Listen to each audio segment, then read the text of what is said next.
50 سال سے زائد ہو چکے ہیں اور ہم مختلف ممالک سے ٹریڈ کر رہے ہیں. ابھی تک ہماری وہ ٹریڈ ملین ڈالرز میں ہے. یہ ہم کب بلینز کو کراس کریں گے؟ ممالک آگے نکلتے جا رہے ہیں, ہم ابھی بھی اسی چکر میں پھنسے ہوئے ہیں. جی بہت شکریہ. دیکھیے یہ آج آپ نے بڑا ایک اہم موضوع چنا ہے.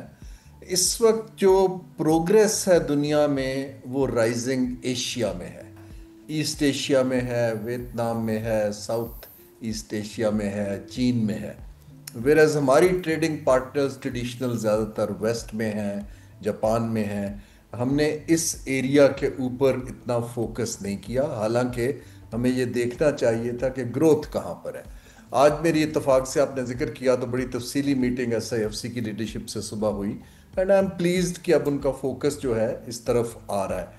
جو آپ کے سوال کا جواب یہ ہے کہ دیکھیے اس کے 3-4 سٹیپس ہوتے ہیں. پہلی تو یہ ہے کہ دونوں سائیڈوں کو, چاہے ویتنام ہو, انڈونیشیا ہو, دا ایمرجنگ بگ جو پاورز ہیں, ان کے ساتھ ہمیں نالج میں انویسٹ کرنا ہے کہ ان کی مارکیٹ میں کیا ہے, کمپیریٹیو ایڈوانٹیج کیا ہے, بزنس پریکٹسز کیا ہیں, قوانین کیسے ہارمونائز کیے جاتے ہیں.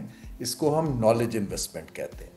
اس کے بعد اس وقت ہمیں ٹرینڈ دیکھنا ہے کہ ویتنام وغیرہ جو ہیں ٹیکنالوجی میں ہم سے بہت آگے نکل گئے ہیں, اور ان کی جو سروسز ہیں ہیومن ریسورسز ٹیکنالوجی کے ہم سے بہت مہنگے ہیں.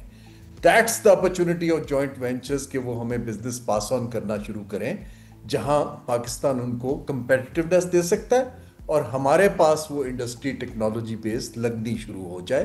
میں آپ کو اگزامپل دیتا ہوں, جیسے فٹ ویئر ہے, انٹرنیشنل فٹ ویئر کے ساتھ میں ان ٹچ ہوں. کچھ گلوبل جائنٹس نے میرے سے رابطہ کیا ہے, وہ کہہ رہے ہیں کہ جی اب ویتنام بھی مہنگا ہو گیا ہے, کمبوڈیا بھی مہنگا ہو گیا ہے, آپ ہمارے لیے پاکستان میں راستہ کھولیے. تو اپرچونٹی تو ادھر آ رہی ہے پاکستان, لیکن تھرو جوائنٹ وینچرز, جہاں ٹیکنالوجی وہاں سے آئے, پروڈکشن یہاں پہ ہو اور ایکسپورٹ تیسری جگہ ہو. That's the model I will recommend. Subscribe کریں اور بیل دبائیں تاکہ کوئی خبر رہ نہ جائے.